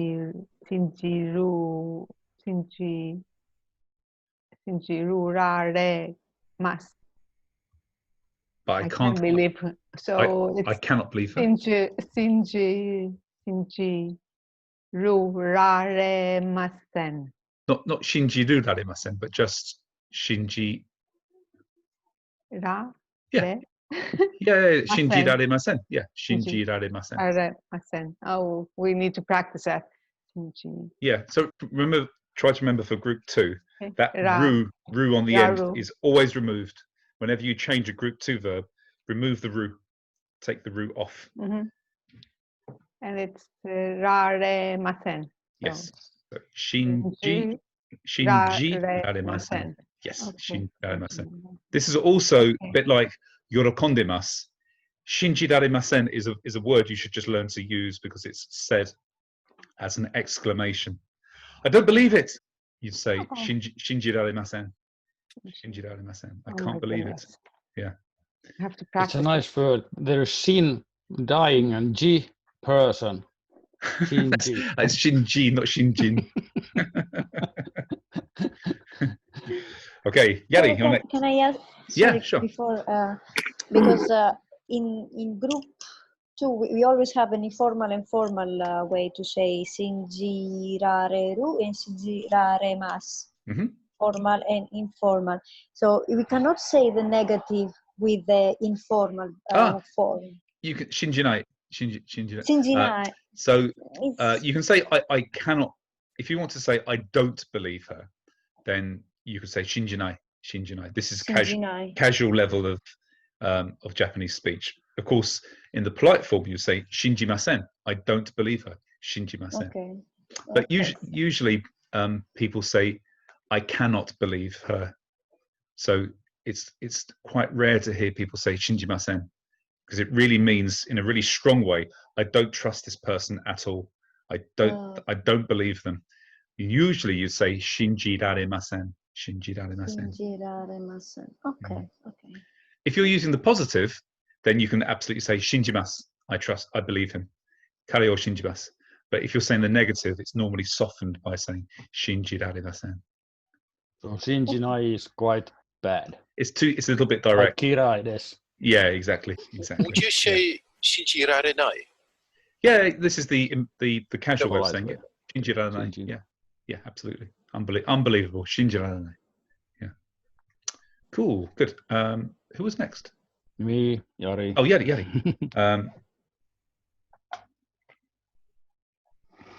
Yari, how would you say, I can't bend this spoon. I can't bend this spoon because I'm not Uri Geller. I can't bend this spoon. I even don't know what this is in Finnish. But okay. So it doesn't matter. I can try. Okay, so the infinitive is mageru. Mageru. Yeah. Mageru. Mageru could be also group 2. It is, yep. Sorry, chotto mado o akemasu. Makeraremasen is the verb. Very good. In the end. Exactly. And spoon is... Spoon des. Spoon, not too easy. Right. Spoon des makeraremasen. No, sorry, the word's not spoon. Isn't spoon des? I just said spoon. What spoon des? It's the word is spoon. The word is Yeah. spoon. Spoon. Spoon makerare masen. Okay, but spoon. What would be the particle? Spoon Yeah. makerare masen. No, not spoon. Oh, always ga with this. Ga. Yeah. Spoon ga makerare masen. Good. Yeah, spoon ga raremasen. Good. Piotr.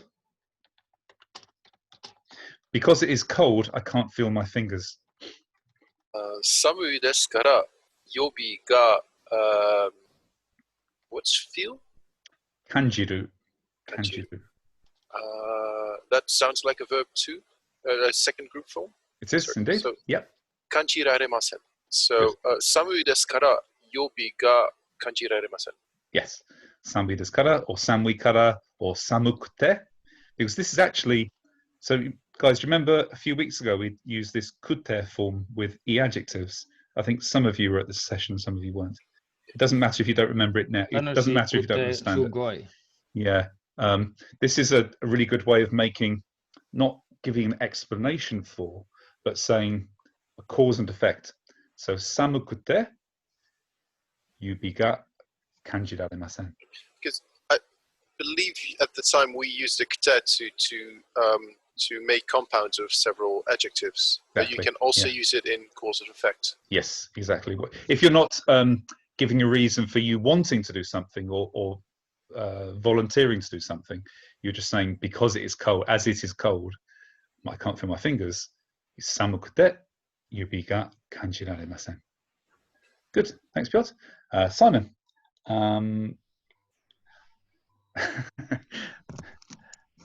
I can forget this experience. I can forget this experience. Okay.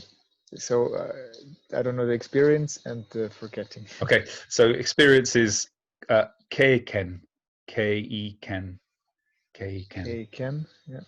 And forget is wasureru, wasureru. Actually, let's say something that you're more likely to say. How would you say, I can't forget this experience? Keiken ga wasureraremasen. Okay, this experience.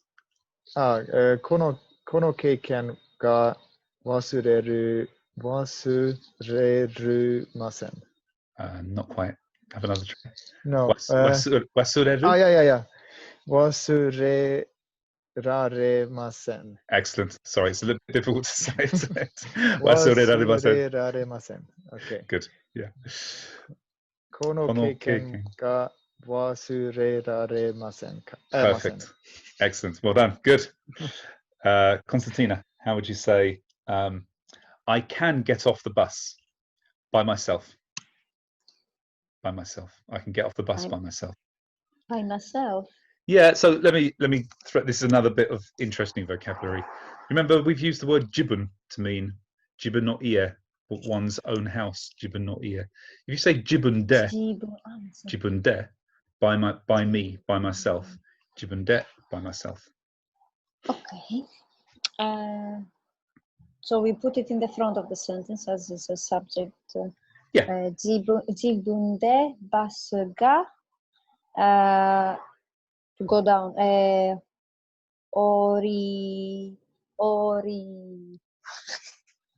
Oriraremas. Yes, good, exactly. Oriraremas. Yeah. Too much roriru. I know. Yeah. But it will, after some practice, it will become an almost automatic response. When you know this group 2 verb, you'll be able to say oriraremas. Yeah. Tom, how would you say, excuse me. Because I'm tired, I can't get up out of bed. Because I'm tired, I can't get up. Tired and sleepy is the same. Good. Nemui. Let's learn another bit of grammar, a bit of vocabulary. So to say to tire this is a verb, tire, is tsukareru, tsukareru, tsukareru. Again? To tire is tsukareru. Tsukareru. Tsukareru. Tsukareru. Yeah. Tsukareru. Yeah. So it's a TSU. It's in the T group. It's TSU. And then if you say I'm tired, you say I have tired, I have fatigue. So it's tsukareta or tsukaremashita. Tsukaremashita. I thought actually, it have become narimash. No. You just use it like yorokobimashita, yorokondemas. You can just say the past tense of the verb. In fact, guys, you know this verb already, because if we say otsukare sama deshita, this is otsukare. This o is the honorific.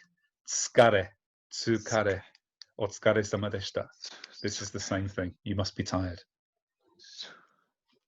So the tsukareru is more like tired, not like sleepy. Correct. Yes. Yeah. Exactly. That's the difference. Yeah. Yes. Okay. Yeah. What was the English sentence again? I'm tired. Because I'm tired, I can't get up. Tired. Yeah. I can't get up. Get up out of bed. It was. Yes. So this would also be special verb. Okiru. Okiru. Okiru.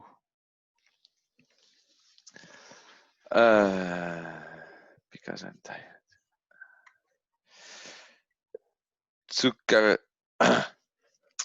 Tsukademasu desu kara? No. You can just put this verb into the past tense and Tsukudaremashita? Tsukaremashita. Tsukudaremashita? No, you're throwing in an extra syllable. Tsukaremashita. Tsukaremashita. Tsukaremashita. Because? Desu kara? Not desu kara. It's a verb. Therefore, you don't need. If you've got a verb, you don't need des. Kara. Tsukaremashita. Kara. I forgot the second part of the sentence. Okay. I can't get up, so to get up is okiru. Okiru. Okiraremasu. I cannot. Okiraremasen. One more time. Okiraremasen. Excellent. Okiraremasen. Tsukaremashita kara okiraremasen. Yeah. Difficult one, this. Yeah, but only 3 words. Okay, and then lastly, Jock, how would you say it's so noisy I can't sleep? So guys, here's going to be another bit of vocabulary coming up, so listen carefully. It's so noisy I can't get to sleep. うるさいので眠られない。 Good.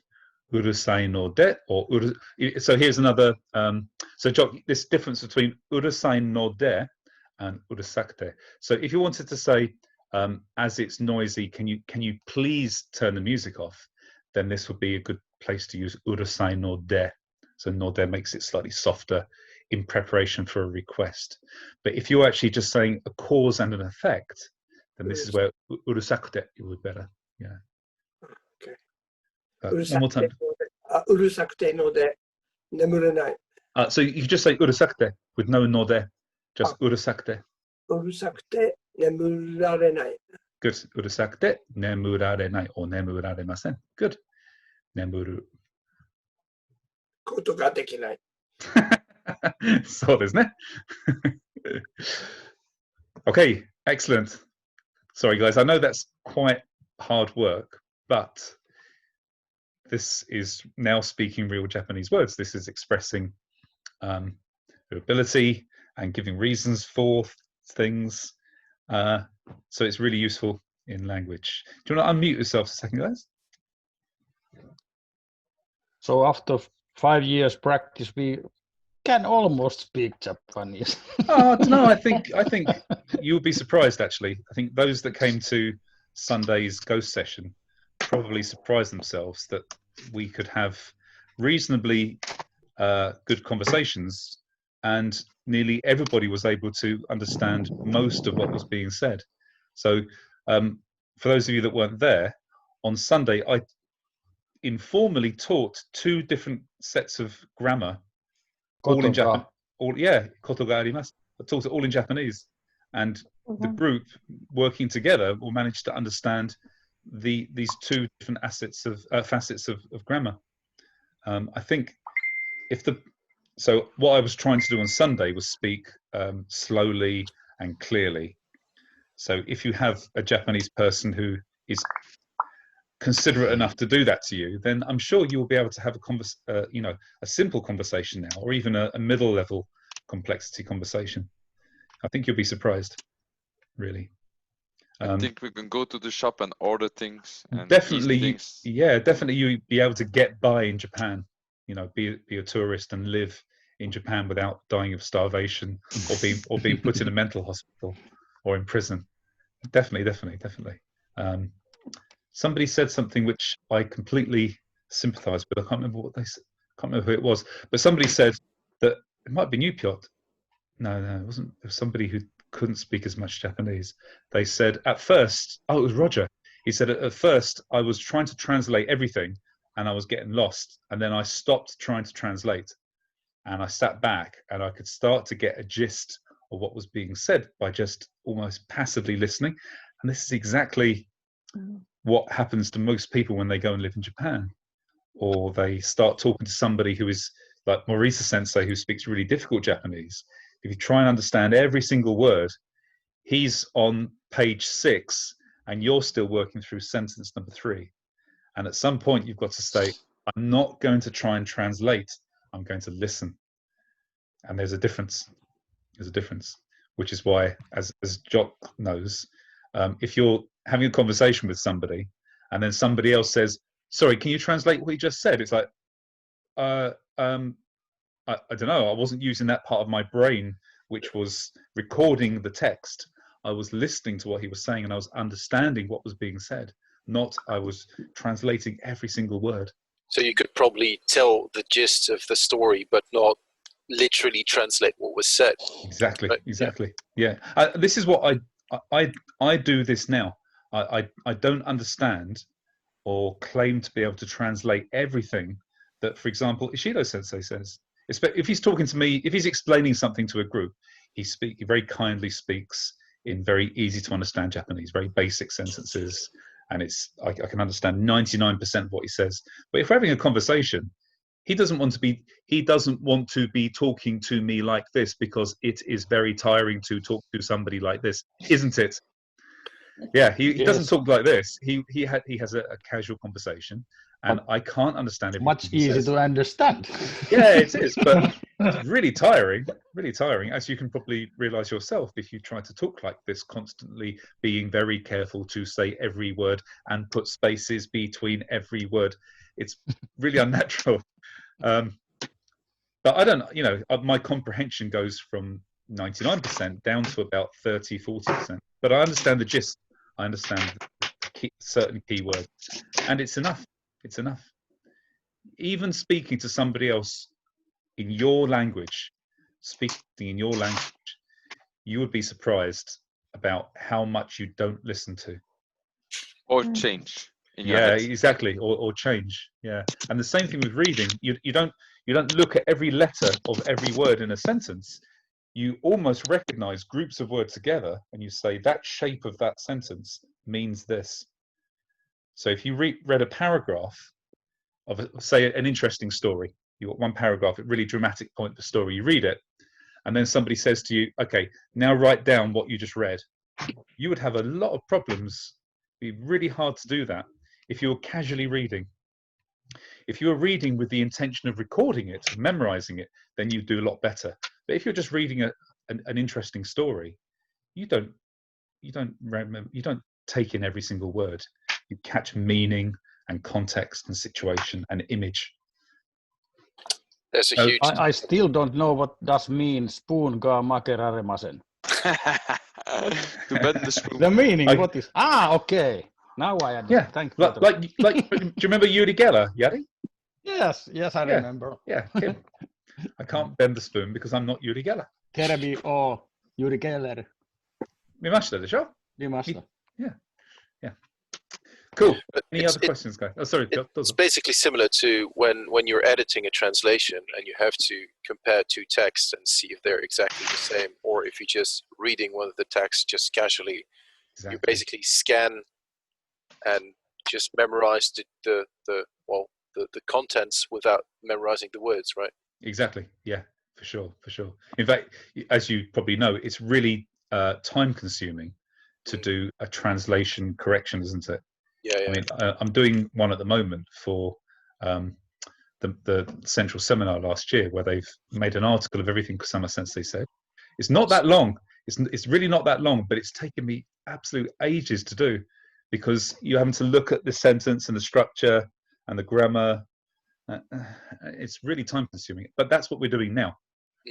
But don't mistake the difficulty of doing this compared to listening to a conversation, understanding what's being said. So in that line, so as many others, I've been doing Duolingo for Japanese as well, and I often catch myself missing the te mas form instead of the just normal mas form, and the other way around. Is that generally really? Do Japanese people really make a difference distinguish between those, or are they used interchangeably? Like I'm reading or I read are basically almost interchangeable in English, for example. Yeah, I mean, normally you're able to pick up whether it's te imas or imas by the time setting they make at the beginning of the sentence, or if they say often and things like this. So yeah, I mean, so if we would use it the wrong way around, would we still be understood? Oh, definitely, yeah. Okay. It's really only a way of making a clear distinction between I'm doing this right now, which would be probably in response to a question, to I will do or I do as a habit. So as I said at the very early sessions, there's only two tenses. Even the present continuous tense is basically the present tense. It's just that you te form the verb beforehand to say I am. I am. Use imas. Yeah. Okay, thank you. Okay. I think difficult also is when you try to conversate Japanese Nihongo, they use words ano, eto, sa, so. Yeah. Words like this. Quite much. Yeah, they do. This is why it's important, guys, now for you to not put in your own languages, because it's going to be even more confusing when you want to either listen to somebody or construct sentences. If you say, so I don't, for example, in Polish, if you want, Piotr, you can correct me if I'm wrong. What does "e" mean in Polish? That would be and. Right. So in Japanese, it doesn't mean this. It means good. So if you're sort of accidentally throwing in e's and airs and ers, then you could actually be changing the content of your sentence. Yeah. Oh my God. Yeah. So only clear words is the best way for us. It is really in this moment. Yeah. I mean, or using ano, eto, correct, clear. Yeah. I mean, like what? Yeah, exactly. Yeah. I mean, yeah.